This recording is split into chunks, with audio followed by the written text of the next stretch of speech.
Hello again, I'm Nate, or Blunty, depending on how personal we're being today. I guess Nate is fine for this one. And I'm going to be honest with you, which, funny turn of phrase for someone who loathes lying and liars as much as I and the wacky wiring of my autistic brain do, but in this context, I guess most normal people just feel like it means, please allow me to be slightly more open than I would usually perhaps be. So, let me be honest means let me be more honest, not let me be honest as opposed to normally I'm dishonest. Idioms are weird. I gotta be honest, even an idiom actually? Or how about not gonna lie? I hear that people say that one. I'm not gonna lie. Or does that mean you lie all the time regularly? You're warning me this time you're gonna be honest? Is that an idiom? I mean, it's not really an idiom, is it? Because it's kind of literal. Or is it more like when people say literally when they mean figuratively, but they say literally because they mean some sort of more serious figuratively? English, man. It's three languages in a trench coat and spread by drunken idiots. I don't know. Hi, anyway. Don't know if you can tell, but I'm feeling pretty depressed today. I've got to be honest with you. I don't want to do this, to sit here to record a video, especially a video that's not even designed to be entertaining in the first place. I mean, I want to make it, just not right now. And I've been trying to work up to making it for days now to force myself to make it because a lot of you are owed this video, at the very least. Because prime purpose of this video is I want to thank you properly in as a face-to-face way as practical, because last week I asked for help, and despite what a passing alien life form might gather from examining the state of our social media and how we behave there might gather, there are indeed quite a lot of good, kind, empathetic, loving, generous people out there who will help other people. And to everyone who has helped me, when I swallowed enough pride to actually ask, thank you for showing that to me again, because it can be easy to lose track of just how good people can be. My issues aren't solved, but I'm now out of immediate looming disaster at least. The overdue rent is taken care of, and the power bill is taken care of. So again, thank you so very, very much for collectively carrying me through my failure to be a functional person, an independent functional person. And thank you to everyone who offered up kind words also. It's nice to be reminded that, what I try to do here isn't lost in a vacuum of noise all of the time, and it does, matter to some people. So thank you for that reminder as well. Still not sure what I need to do, moving forward with, the channel and to make sure I can, continue to be self-sustaining. And frankly, I'm not in a place where I can think about that. Fair warning. Like I said, I'm feeling pretty depressed at the moment, and I think I'll spend the rest of the video having a bit of a whine about that to give you some insight, I guess. See, the reason this video took longer than I wanted. I intended to do it on Monday. I asked for help on last Thursday. I got help over the weekend, and I wanted to sit down Monday and say, hey, thank you. But the reason I couldn't is and the reason there's been 0 videos or anything else out of me in the last several days is because since Sunday, I've been wallowing in depression. So I thought there might be a good opportunity or a good lead-in to talk about something that a lot of people don't understand about certain mental health disorders like bipolar disorder. Things that people don't always get. Because over the weekend, I had a wave of support and kindness and help. And you'd think I'd be a little ball of warm joy, just gleeful about how kind people are being towards me, but instead I slumped into a dark, hollow, weak little puddle of misery. And that doesn't make any sense, does it? I should have been in a good mood. People were really, really, really nice to me. I should have been delighted and happy. See, lots of people don't understand that things like bipolar aren't just about simple mood swings. Oh, I'm happy, I'm sad, and happy, I'm sad. Oh, nobody likes a bipolar clown. You know that that scene from, what was it, Simpsons season 3 or something like that? Krusty, remember that? Very long time ago. Simpsons is an old show, isn't it? But yeah, it's not about just mood swings to one extreme to the other, or some kind of amplification of sadness. So, you know, when I get sad, like a normal person will get sad at sad things, it's not like I just get really, really sad instead of regular sad. That's not how this works. It's not some sort of emotional feedback loop. I mean, sometimes it can work like that. You know, when you are like really sad about something, or grieving, or stress, or other emotional factors, they can trigger a depression or a hypomania or anything like that. Other times, at least for some people with bipolar disorder, again, it's different for all of us. We experience it differently.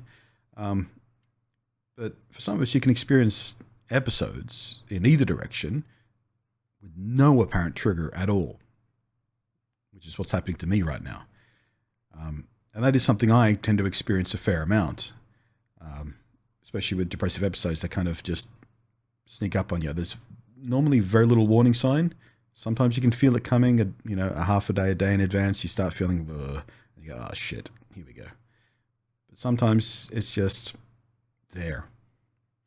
Now, when I say that I'm in a depressive episode, I don't always mean that means I feel sad either. It's another misconception that people have about, depression, clinical depression, let's call it, because the way normal people use the word depressed, oh, I'm feeling depressed about this, they just mean they're feeling kind of sad, or maybe even especially sad about something, right? They're upset.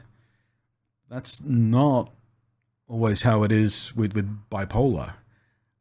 Depression in this context can mean not just mood, but a physical depression, a depression of everything. And sometimes with me, it's one or the other. Sometimes it's both. It's usually both. And I do go to some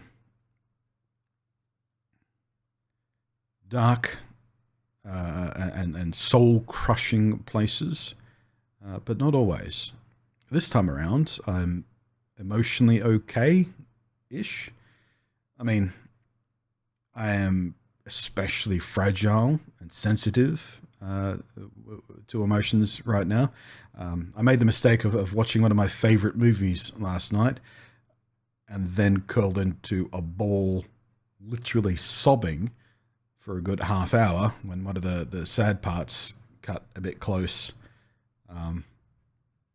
But, in general for this week, I've just been kind of dulled, zoned out, kind of blank, and the depression is taking mostly a physical toll. Another thing non-sufferers often struggle to understand how that works. It's not like I want to lie around in bed because I'm feeling sad and depressed. I don't want to be in bed for 5 days straight, which is what I have been to this point. I'm not choosing to doze half conscious through 18 of the 24 hours of a day away because, I'm too sad to do anything else. It's not because I'm moping. I'm there, in bed for hours and hours and hours, not doing anything, because I literally don't have the strength for anything else. And I'm not talking about, emotional strength or willpower, not determination or it's literal strength. Physically, I'm weakened by it. Standing up, walking, lifting my goddamn arm, it all feels like my bones are made out of lead. It's, when you've got the flu, most people can relate to this, I feel like. You got the flu, you get the flu really bad. You're 3 days into an especially bad flu and you're all kitten weak. It's like that, but without the other flu stuff, like the runny nose and the rest of the flu crap. It's just, you are really, really exhausted and weak, and moving or getting out of bed just feels like a gargantuan effort. And so right now, I've got a pounding headache right here because I'm dehydrated. I don't know whether you can tell from my skin on the camera, but I'm dehydrated right now because for the past several days, every time I get thirsty, and need to get up to get some water. Not only do I not want to get up and get some water, but I also need to double think about if I even want to drink anything at all, because if I do drink something, that means soon I'm going to have to get up again just to pee it out. And I don't want to get up. I don't have the energy. It hurts too much. It's so much effort just to get out of bed to pee. So I don't drink and I get dehydrated and it makes me feel worse. And that's the kind of garbage brain nonsense that the physical side of clinical depression smacks me around with. I know it is stupid. Like, intellectually, I know it's so dumb. But you get stuck there in these stupid, stupid little thoughts. And it's not a matter of just eating better, like switching my diet or getting more exercise or just watching a funny movie to snap me out of it or whatever other garbage, well-meaning but otherwise ignorant idiots who have never experienced what the reality of this crap is actually like will say to me and other people like me. And quite frankly, every time you tell a person with some form of clinical depression to just cheer up or just get over it or just smile more, you're lucky you don't get smacked in the throat. Because that's what I want to do most of the time. Chop you right there, just in the larynx. Just collapse that little part of your neck a little bit. Because it's not like how you feel sad sometimes. It doesn't work that way.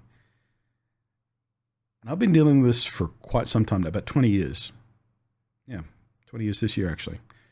And if you think that I haven't tried every combination of medication, exercising more, completely changing my diet, or using distractions when I start feeling a bit mopey, do you think I want to experience this stuff? You think if there was a way that worked, that cured it, that I wouldn't do that?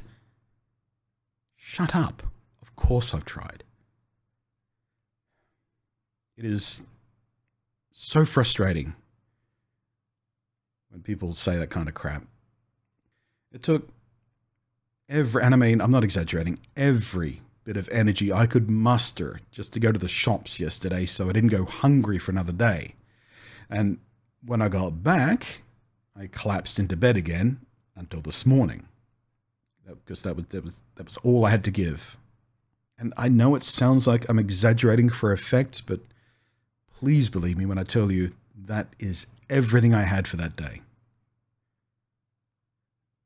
I've on occasion made videos about various experiences to do with autism and trying to get people to understand that better and for other people like me to see that they're not alone. But this bipolar stuff, it's so much harder to talk about because people just, it's hard to find a touchstone that regular people can relate to, somewhere they can stand so they can see or have a half a chance of seeing a perspective they don't normally see. Because while autism makes me feel weird, like the black sheep, makes me feel misunderstood quite a lot of the time, makes it hard to cope in certain spaces, like noisy cafes and stuff like that, it makes it hard to connect with people in the same way that a normal person might. Any of that. It doesn't make me feel weak or nearly as vulnerable as bipolar does. Because being autistic is just how I'm wired up.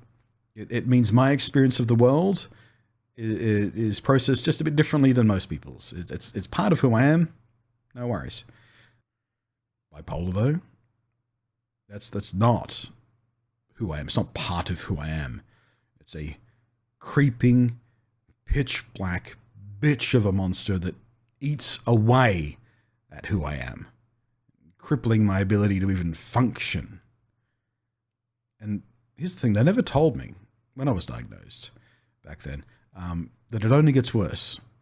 It gets harder as the years goes on. The damn thing literally damages the brain's grey matter, the outer layers of the brain, making mood even harder to regulate, among other things. It messes with a whole bunch of stuff. Somatic memory, the way you feel pain and physical sensation, it messes with all that. And for the past few years now especially, I've started to notice it getting worse. More frequent. more severe. When it gets bad, like mood bad, it's getting harder to deal with that too. And oh, I hate it. I hate this bitch of a thing with every single day that I can steal from it. I hate it. And right now I'm so tired, drained, exhausted, and I can't sleep properly. I can't get refreshed.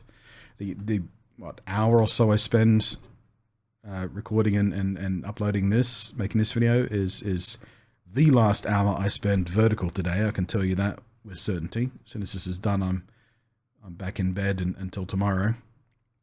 My appetite's messed up. I'm constantly hungry, but nothing is appetizing or even satisfying. I don't want to do anything. Not even things like that, I know I like doing, like gaming. Like, part of me wants to just hop onto No Man's Sky and just potter around and do some, material collection or some farming or something, something real low effort, brain off. And I can't even summon enough strength to do that, because I know as soon as I start that, I'm just going to zone out and just then feel even more miserable because I can't enjoy things that I know I should be able to enjoy. I think one of the most frustrating things about it is I can't turn any of this into something useful. I mean, there's the old cliche about,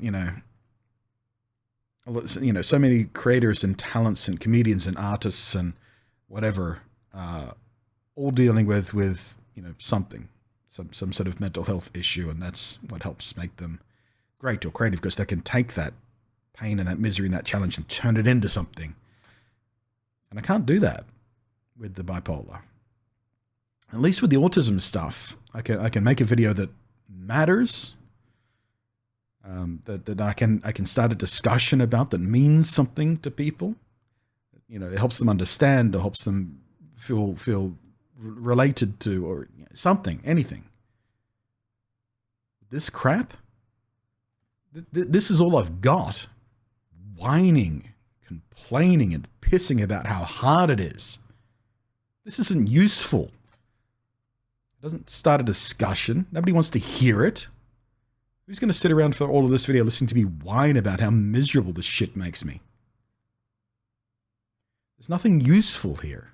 Nothing that can help somebody else. I can't even describe the crap good enough for people who have never experienced it to properly understand it, because I've tried. God save me, I've tried. Even with in person with people who've loved me. I've tried. And I never found the right way. They never understood it like I do. And I watched as that sort of chipped little pieces off their heart. And it's miserable.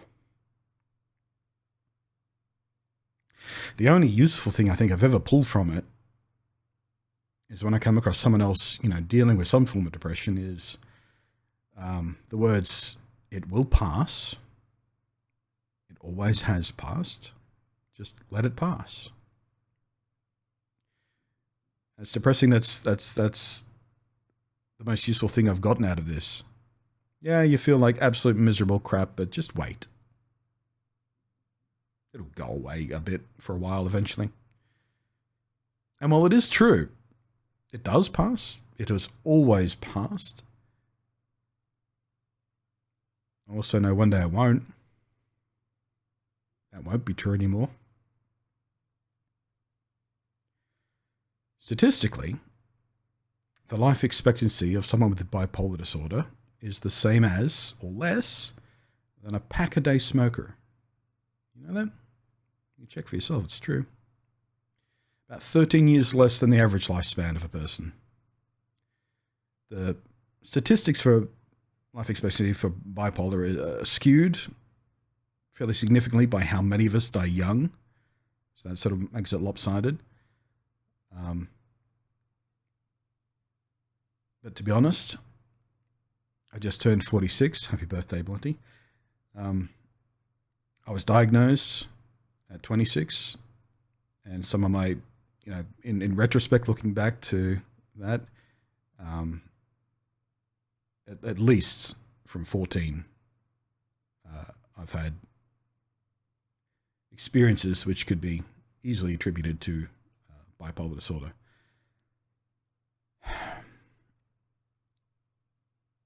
And to be honest, the consideration of what this oily, black, miserable condition, disorder, will do to me over the next 20 years,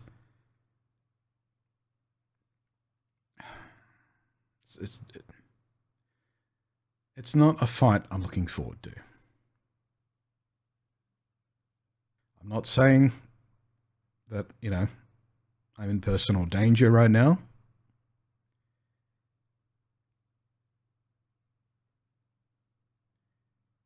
But anyway, making this video is taking a lot more effort than I'm letting you see. And I know afterwards I'm just going to crash out hard. And if I keep going, I'm just going to say more and more sad stuff. But like I said at the start, I wanted to get this done. Didn't exactly turn out like I imagined it would, but I didn't want to leave it any longer. That the kindness that was shown needs to be acknowledged properly. And all I really wanted to do was say thank you and give you a bit of an excuse about why it took so long to thank you. That turned into something else. So thank you, and I'm sorry if the rest of this has been, well, shitty to listen to, really. I know I wouldn't sit through someone else whining like this.